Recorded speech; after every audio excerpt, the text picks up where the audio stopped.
Hai sahabat Superyut, nama aku Jason. Aku adalah seorang penyanyi dan penulis lagu, sekaligus content creator juga. Dan ini ceritaku.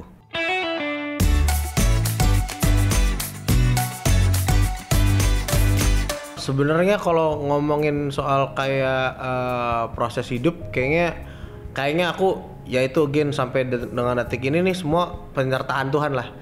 Kayak aku istilahnya bisa kuliah itu penyertaan Tuhan. Jadi sebenarnya dulu papa tuh waktu aku pengen kuliah tiba-tiba usahanya agak kolaps gitu. Nah waktu kolaps juga wah dia sempet ya istilah kasarnya kayak minus lah kondisi keluarga kita gitu. Jadi kayak dia masuk ke penjara karena di fitnah sama temannya lah gitu. Nah waktu masuk penjara itu ya keluarga aku tuh dulunya istilahnya punya usaha gitu. Nah karena papa di fitnah jadinya kayak usahanya itu udah nggak ada lagi dan kayaknya agak utang bank gitu. Jadi kayak waktu itu agak susah juga sebelum kuliah itu ya. Berarti setelah itu kamu akhirnya ke Jakarta ya, dari Cirebon untuk kuliah. Dan bagaimana saat itu kamu tetap mungkin mengejar dunia musik juga dan kuliah juga, tapi juga mau kejar mimpinya sebagai pemusik juga. Oke, aku nih ngerasa aku tuh menjalankan keduanya nih jujur. Kalau misalkan dibilang prosesnya nih, aku ya nangis-nangis lah sebenarnya nangis-nangis. Karena aku ngerasa ada fase di mana kayak aku di titik kayak kenapa aku harus ngalamin ini ya gitu ya.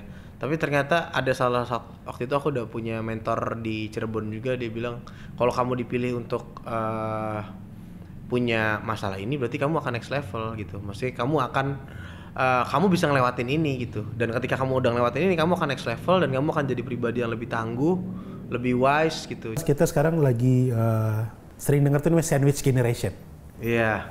Dimana kita harus berjuang untuk keluarga kita. Betul, iya. Kalau yang Jason juga pernah share mungkin, yang juga berjuang mungkin di masa kuliah, Jason juga harus berjuang dengan hal itu. Aku waktu kuliah tuh aku ngerasa ya lumayan berat sih. Kayak mungkin teman-teman yang lain tuh kayak bisa jalan-jalan atau kayak bisa main lah istilahnya kayak ke mall segala macam. Aku tuh enggak sih. Aku nggak ada di momen itu ya, kayak ya semuanya aku kayak uang tuh buat aku kayak gimana ya? Ya dulu tuh mindsetnya kayak uang tuh ya darah gitu, kayak misalnya kayak kalau misalkan habis ya aku nggak punya peluru lagi gitu. Kalau misalkan orang yang lain kan ya let's say kayak orang tuanya masih punya pekerjaan atau segala macam. Nah aku tuh ya itu masih dia masih kalau ibarat pistol dia tuh masih punya peluru gitu. Pelurunya 3. Kalau aku tuh 1 pelurunya, jadi kayak harus nembak ke yang tepat gitu. Ya buat yang ngalamin sih semangat sama ini aja sih harus bisa menerima gitu. Ada nggak sih titik mentoknya di dunia musik sebelum masuk ke label besar? Ya itu waktu aku buat album pertama. Jadi waktu buat album pertama aku ngerasa kayak, nah waktu itu kan saat COVID juga kan. Jadi waktu yang aku bilang aku diberkati dari aku manggung-manggung gitu. Waktu itu COVID dan sedangkan manggung itu kan butuh crowd, butuh itu, jadi kayak acara itu semua nggak ada acara lah di saat momen itu. Jadi kayak ya pemasukan aku juga drastis lah, turunnya drastis gitu. Jadi ya nggak ada, justru bisa dibilang nggak ada pemasukan dari situ gitu. Ya sedangkan aku berjuang dari situ. Nah waktu aku ngerasa ya udahlah, abis buat album nih yang pertama, aku nggak mau nyanyi, mesti kayak nggak mau berkarya di musik lagi gitu. Aku ngerasa kayak wah udah cukup deh, kayaknya masanya aku udah habis nih gitu. Terus aku ngomong sama band aku bilang kayak guys, kayak ini album terakhir aku nih, album pertama dan album terakhir gitu. Jadi kayak aku ngomong sama dia, judulnya nih temanya skripsi aja guys. Gue bilang kayak ada nama judulnya kan Jilid 1 albumnya. Nah itu temanya tuh dari awal pendahuluan sampai terima kasih. Jadi itu temanya skripsi Kak. Jadi waktu aku buat sama teman-teman kayak udahlah nih rangkuman kita yang kita buat di album kita, judulnya Jilid 1, temanya skripsi. Dan ini album pertama kita dan terakhir kita lah. Tapi kok tiba-tiba nih ada 2 lagu aku nih yang di TikTok lumayan jalan gitu lagunya, tiba-tiba yang berlabuh. Nah terus satu lagu aku lagi namanya judulnya Cahaya. Jadi kayak loh kok ini tiba-tiba naik dengan sendirinya gitu. Nah mungkin waktu aku ngomong aku udah berdoa juga sama Tuhan kayak, udah Tuhan terima kasih nih, aku udah pernah mengecapkan kaki di industri musik, jadi kayak aku ngerasa aku seneng lah, aku gak ada harapan juga, cuman aku udah ngerasain nih nyanyi di panggung gimana, nyanyi di banyak orang gimana, terus kayak bisa bersenang-senang di panggung dan ketemu orang-orang ini, aku happy. Cuman kayaknya untuk sekarang aku kayak pengen jalanin usaha aku yang lain lah. Jadi aku nggak bilang aku berhenti di musik, tapi aku pengen untuk aku survive-nya aku pengen yang lain dulu gitu. Jadi musik nih aku rehat dulu lah gitu. Nah tiba-tiba waktu berlabuh ini tiba-tiba lumayan di Spotify tuh 100.000 streams. Tiba-tiba gitu, jadi nggak ada promo apapun, tiba-tiba 100.000 streams. Nah itu A&R dari label Sony yang sekarang nih, Kak tiba-tiba nge-DM aku lewat Instagram. Dia bilang kayak, gue dengerin nih lagu lo gitu, bagus banget nih yang ini segala macam. Nah gue tuh pengen banget nih, lo tertariknya kita buat ngobrol, discuss soal musik gini-gini. Nah aku bilang kayak, nah di situ tuh aku momen kayak mikir, loh kok tiba-tiba waktu gue pengen berhenti nih, kenapa tiba-tiba ada ini ya, ada berita ini gitu. Aku ketemu Kak ngobrol, ditawarin gitu. Nih gue pengen lu percayain lagi. Jadi waktu aku ngobrol sama Kak aku bilang, ini album aku yang terakhir gitu. Aku udah pengen kelar dari musik. Dia bilang, jangan kelar dulu dari musik nih. Aku percaya banget nih kamu akan jadi something gitu di industri musik ini gitu. Percaya sama gue gitu. Dia bilang kayak, nah aku tuh doa sama Tuhan saat itu kayak, Tuhan gimana ya Tuhan, ini kira-kira kok waktu aku pengen berhenti malah dikasih ini gitu. Nah terus kayak nggak tahu kenapa tiba-tiba papi malam-malam tuh datang ke kamar, dia bilang, lu ditawarin sama label apa gitu, Sony Music gitu. Karena maksudnya Sony Music kan major label yang gede dan namanya bagus gitu ya. Jadi kayak papi bilang kayak, tapi Jason maunya kayak gimana sih gitu, masih ada keinginan. Dia bilang aku suka di musik tuh, seneng. Kayaknya even kayak sampai aku tua tuh musik yang aku tinggalin ya, walaupun aku cuman mungkin jadi penyanyi yang biasa-biasa aja, musiknya yang bukan yang di nasional atau segala macam, aku gak akan tinggalin nih musik gitu. Tapi waktu papi bilang kayak, ya udah kalau misalkan emang tawarannya datang ke lu, berarti kan ini yang Tuhan sediain gitu. Udah ditawarin, coba aja dulu lah gitu. Nah dari situ kayak aku ada keyakinan, iya sih, tiba-tiba 80%, 90%. Akhirnya aku datang ke Kak, aku bilang, yaudah deh, gas deh, aku mau deh di itu. Karena dari kecil juga paunya udah ke Sony Music. Iya, dari kecil, bener ya, aku pernah cerita dulu. Itu tuh kejadian yang menurut aku, wah aneh banget sih. Jadi waktu itu aku lagi makan di kantor Sony yang lama tuh. Sebenarnya bukan aku nggak ada kepengenan ke Sony Music saat itu. Nah waktu itu aku makan di gedungnya Sony tapi di depannya gitu loh. Terus aku nunjuk sama papi, ini kantor Sony Music gitu, Sony Music. Tiba-tiba pas lagi tuh, yaudah kita lihat aja yuk kantornya gitu. Papi kayak ngisengin aku gitu. Terus aku kayak, excited banget kan. Kayak pas lagi aku datang di depan ininya, gerbang, ngomong mau ketemu siapa? Apa? Mau ini Sony Music, udah dijanji siapa? Nggak ada apa. Nggak boleh masuk. Terus akhirnya pas lagi papi ngomong pulang, ntar juga masuk Sony Music. Masuk sekarang. Wow. Gitu. Kalau boleh share titik terendah, Jason. Titik terendah ya? Dalam saat kamu membangun karir ini, apa sih salah satunya? Salah satunya titik terendah adalah sampai hari ini ya, aku tuh pengen banget punya satu single yang istilahnya boom lah gitu. Mungkin bisa dibilang ya bukan iri sih ya, mungkin agak membandingkan sama karir teman gitu kadang ya. Dia baru satu lagu tiba-tiba naik gitu ya. Aku senang gitu, cuman aku berpikir ke akunya gitu kayak, apa aku kompeten gak ya di sini? Maksudnya kayak kenapa ini yang satu aku udah buat kayak sehati aku yang aku keluarin gitu, tapi kayak belum ada yang ini gitu. Nah aku sempat ada krisis identitas juga di musik gitu. Nah itu sebenarnya ya lumayan pusing akunya, jadi kayak ya sebenarnya aku mau apa gitu. Jadi kehilangan jati diri gitu. Ya aku tuh banyak yang nggak tahu, aku tuh sebenarnya orangnya melankolis sebenarnya.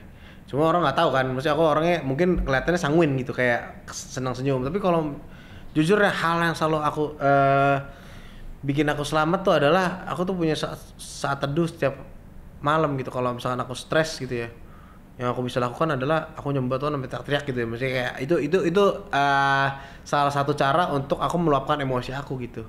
Nah senangnya aku kayak ketika aku ada di proses itu kadang Tuhan kasih kayak aku kekuatan baru besok paginya gitu, ide baru besok paginya gitu.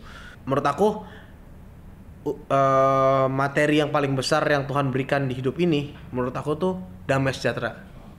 Damai sejahtera. Setiap orang even mau kaya, dia punya kuasa atau segala macam, ya kita bisa lihat kayak artis besar aja bisa ada yang kayak suicidal itu karena menurut aku damai sejahteranya hilang gitu. Jadi kalau hidup misalkan contoh ya, aku selalu papi aku selalu ngomong, kalau misalkan di rumah kamu bisa diem di rumah, bisa berdoa, itu kamu udah bersyukur harusnya. Karena nggak semua orang yang diem di rumah tuh bisa tenang gitu, bisa damai sejahtera gitu. Nah yang kekuatan paling besar itu menurut ya keluarga aku lah, ini nggak tahu lah prinsip orang beda-beda ya. Cuma menurut aku ketenangan, damai sejahtera. Ketika orang damai sejahtera tuh keluarnya juga akan beda gitu. Ada nggak sih mujizat dan pertolongan Tuhan yang mungkin yang Jason rasain dan itu sangat touch dan sangat kamu ingat juga? Oke, mujizat dari Tuhan yang paling aku rasakan tuh justru di 2022 Desember. Waktu itu papa aku hampir lewat ya. Karena waktu itu papa tuh punya penyakit paru-paru, jadi dari dari kelas 4 SD itu udah ngerokok. Jadi dia udah ngerokok dari kelas 4 SD itu nggak sampai dia tua dia masih ngerokok. Nah dia tuh kena paru-paru tiba-tiba. Aku inget banget setelah aku pulang dari pelayanan gereja jam 9 malam jam 9 malam tuh papaku kondisinya udah nggak kayak normal. Semua tangannya bengkak, semua mukanya juga bengkak, dan dia jalan tuh nggak bisa soalnya kayak telapak kakinya aja udah bengkak gitu. Jadi dia kalau jalan tuh nggak bisa gitu. Nah waktu itu ada satu temennya dia kayak yang nyadar, soalnya aku kan seharian di luar gitu ya, kayak pelayanan ada dua kali ada 2 event waktu itu. Nah waktu itu pas lagi aku pulang jam 9 tiba-tiba udah ada banyak mobil teman papa aku datang, terus kayak datang ke rumah sakit gitu. Aku panik lah saat itu, aku baru pulang, sebenarnya aku lumayan capek juga. Datang ke salah satu rumah sakit, dicek saturasinya. Waktu itu papi masih bisa ketawa-ketawa soalnya dari dulu papi tuh orangnya apa ya, kayak nggak mau orang tahu dia sakit gitulah. Nah waktu sampainya rumah sakit tuh dia masih bisa ketawa-ketawa, masih bisa kayak ngapain sih dibawa rumah sakit, masih bercanda-bercanda gitu. Jam 9:30 di UGD dicek saturasinya tuh udah gak kayak normal gitu. Yang normal kan mungkin 90-an something, 100 lah sampai 100. Kalau papi tuh cuma 80 gitu. Jadi saturasinya tuh pernapasannya agak lumayan berat gitu. Nah jam 12 malam tiba-tiba saturasinya tuh turun terus, dan waktu itu kan karena ada alarmnya kayak tutut. Jadi kayak pas lagi saturasi papakunya udah mulai sesek-sesek, wah dokter sampai semua dokter tuh datang gitu, kayak beberapa dokter dan suster datang ke itu untuk nyuntikin saturasi lagi dan benerin saturasinya lagi lah. Nah waktu itu saturasinya tuh hampir nyentuh 25, jadi hampir lewat gitu. Jadi saat itu hampir lewat dan harus dibawa ke ICU, jadi harus dipindahkan ke ICU lah istilahnya. Nah waktu itu tuh yang harus tanda tangan saat itu karena mami juga lemes gitu ya, yang harus bertanggung jawab tuh aku. Jadi aku yang bertanggung jawab. Nah saat itu aku bingung karena kalau di ICU itu kan harus masuk selang dari hidung sama dari mulut. Nah itu aja tuh ada resikonya. Jadi setiap tindakan yang dilakukan rumah sakit itu ada resikonya. Waktu aku baca resiko juga aku serem-serem juga nih. Kalau misalkan tanda tangan tahunya aku salah gitu ya, kalau nggak ada tanda tangan juga aku salah gitu. Jadi aku bingung, aku minta penyertaan Tuhan juga sih, kayak udah kalut gitu. Akhirnya aku tanda tangan dengan buru-buru lah gitu, tanda tangan buru-buru. Akhirnya masuk ICU, koma selama 2 minggu. 2 minggu Koma bener-bener nggak sadar. 2 minggu di ICU, dan dokter aku ingat banget dokternya ngomong, papi itu ada komplikasi. Dia ada gula darah, ada kolesterol, ada trigliserid. Semuanya tuh istilahnya kalau misalnya event paru-parunya bisa sembuh, penyakit yang lainnya nih banyak banget pengobatannya gitu. Dan ini jeleknya mungkin papa aku juga ya. Papa aku tuh nggak punya asuransi. Jadi dari dulu tuh dia selalu percaya. Ini sebenarnya agak agak aneh lah ininya. Aku ngerasa ini aku nggak setuju dengan papaku yang ini. Jadi kayak ya asuransi itu menurut papi kayak nggak penting lah. Yang penting tuh istilahnya ya umur di tangan Tuhan gitu loh. Tapi kan kita kan harus mengusahakan kan. Aku sempat ya bergulat lah di situ. Nah karena nggak ada asuransi kan pakai dana pribadi itu. Sehari tuh aku bisa ngabisin ya waktu itu sehari di rumah sakit tuh 13 juta kah. 2 minggu di rumah sakit ya ya bisa dihitung sendiri lah. Aku 2 minggu di rumah sakit dan itu juga ada beberapa bantuan mungkin dari keluarga papa aku gitu ya. Oh itu stres banget. Dari Sony juga bantu support doa, bantu support ya banyak hal lah. Nah terus waktu itu karena waktu itu hampir Natal ya 24 Desember iman aku roboh. Karena dokter ngomong kayak gitu saat 23 aku kepikiran banget 24 tuh kayak aku mikir kayak mungkin kayak udah nggak bisa selamat nih papi. Aku yang mengucapkan pertama kali aku ingat banget ke mami itu. Jadi waktu itu kan mami kan nangis terus kan. Nah adik aku Richard sama Laura juga ada di ruangan situ. Aku bilang kayak panggil dulu beberapa teman juga aku bilang kayak aku mau ngobrol sama keluarga dulu nih gini segala macam. Aku bilang kayak kalau misalkan ntar papi kita ini kan sebenarnya kendalanya tuh masalah finansial. Soalnya kan berat di biayanya. Jadi kayak aku mikir kayak ini juga nggak tahu sembuhnya kapan gitu. Kalau misalkan diobatin tapi sembuhnya tahu sembuhnya misalkan selama seminggu nih udah agak better. Nah ini sedangkan ini nggak tahu gitu sembuhnya kapan gitu. Jadi aku ngomong gimana aku roboh aku ngomong kayaknya udah guys kita relain papi bareng-bareng aja lah ya gitu. Ya maksudnya kayak kita nggak akan nyesel karena kita udah lakukan yang terbaik gitu. Kita udah doain yang terbaik. Mami aku kayak enggak papi sembuh. Terus aku bilang kayak mami harus terima keadaan lah aku bilang kayak gitu. Ya mungkin ini kenyataannya kayak gini tapi Jason akan jaga mami lah. Richard juga harus jaga mami gini. Pokoknya semua anak harus jaga mami. Jadi udah ada sempat ngomong kayak gitu. Nah aku ingat banget tuh 25 Desember aku kan di rumah sakit terus jadi selama 2 minggu tuh nggak pernah ke gereja lah. 25 aku diajakin ke gereja bareng mantan aku. Jadi waktu itu diajakin sama orang tuanya juga. Karena aku udah males kayak ke Tuhan dia kayak istilahnya wah kayak ini kecewa banget lah. Gue udah kenapa harus kejadian kayak gini harus di gue gitu ya. Jadi aku ke Tuhan tuh aku kayak agak lumayan marah.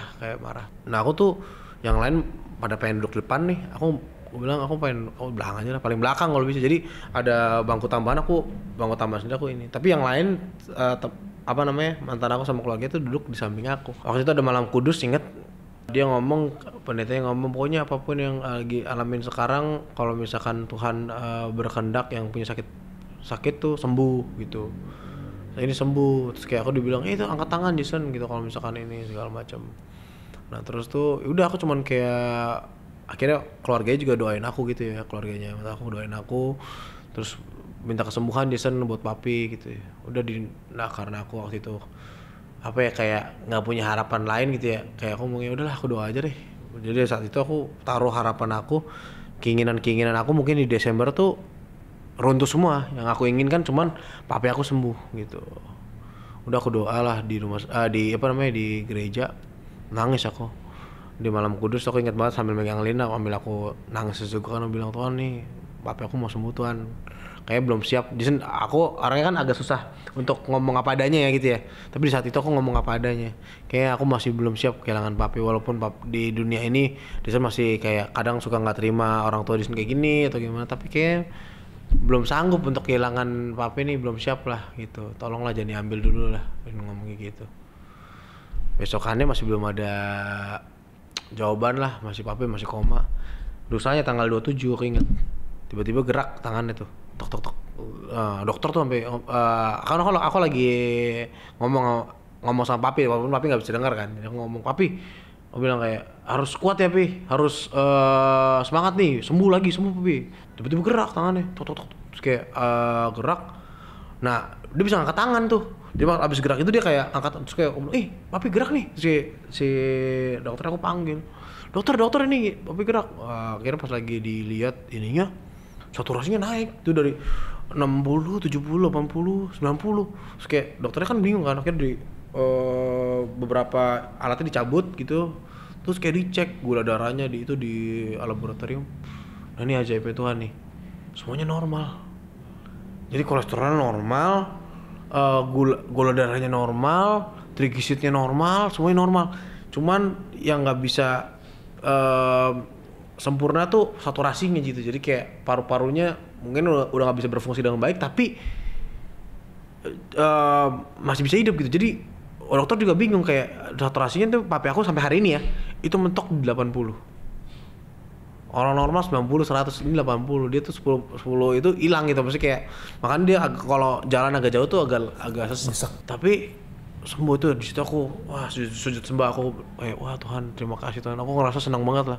Aku kabarin semua teman-teman aku kayak bilang ini kayak ini kesaksian lah buat Tuhan. Semami aku kayak papi aku ngomong kayak apa namanya ini waktu katanya sih dia cerita katanya waktu dia selama koma itu dia kayak nemuin titik terang lah gitu. Nah dia jalan ke titik terang itu gitu, ke titik terang itu, tapi ada damai sejahtera gitu. Dia katanya ada yang ngomong pulang yuk, nama apa ini Abes kayak pulang ya Abes ke tempat aku. Tapi ada satu orang yang ngomong kayak belum selesai yuk apa tugasnya di dunia ini gitu. Karena papi aku tuh ya itu juga membuat aku kayak aku masih sampai hari ini aku pengen pelayanan gitu karena aku ngeliat kayak wah semua penyertaan Tuhan hidup aku sempurna gitu. Jadi kayak aku ngerasa aku harus pelayanan, aku melayani gitu karena aku harus balikin semua yang istilahnya kebaikan-kebaikan Tuhan gitu ya. Jadi walaupun nggak bisa aku balikin semua tapi ya kayak yang aku bisa lakukan sekarang ini ya melayani gitu sih dari aku.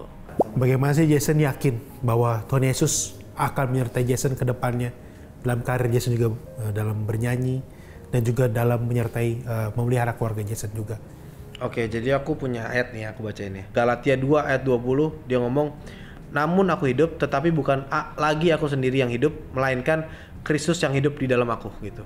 Jadi aku sekarang hidup ini itu bukan karena kehendak aku lagi gitu. Soalnya kehendak aku yang aku pakai selama aku 24 tahun hidup ternyata semua sia-sia gitu. Aku jalanin hidup ini dengan kerja keras dan segala macam, ya ternyata terbatas sekali gitu. Wow, dan itulah yang membuat Jason selalu menanam dan mengandalkan Yesus dalam setiap penampilan Jason. Betul. Juga ya. Karena Tuhan Yesus yang punya denah hidup kita full gitu. Kenapa harus kita serahin hidup ini ke Tuhan ya? Karena emang hidup ini ya Tuhan yang pegang. Hidup ini adalah Tuhan itu sendiri. Dan dari setiap proses mengejar impian kamu ya, apa sih yang ingin Jason bagikan ke anak-anak remaja, anak muda yang saat ini lagi ada proses mungkin di mengejar impiannya yang pastinya juga nggak mudah? Jangan takut akan hari esok. Hari esok tuh punya kesusahannya sendiri. Hari ini ya hari ini. Percaya aja yang kamu jalanin. Kalau misalkan kamu ngerasa ini baik untuk kamu dan ini juga yang Tuhan mau dalam hidup kamu, itu akan terjadi gitu. Buat semua sahabat Super Youth yang saat ini sedang bergumul dengan berbagai masalah, kamu yang merasa sakit hati atau menyimpan kebencian atau kepahitan dengan orang yang menyakiti kamu, seperti teman, sahabat, atau mungkin keluarga. Buat kamu yang saat ini merasa terpuruk, merasa kesepian, tidak percaya diri, dan tidak ada yang peduli dengan setiap masalah yang lagi kamu hadapin, ini waktu yang tepat untuk kamu kontak kita ya. Jadi jangan ragu hubungi nomor di bawah ini ya, atau klik link yang ada di bio Instagram atau TikTok Super Youth. Karena layanan doa dan konseling CBN mau berdoa buat kamu dan mau jadi sahabat buat kamu.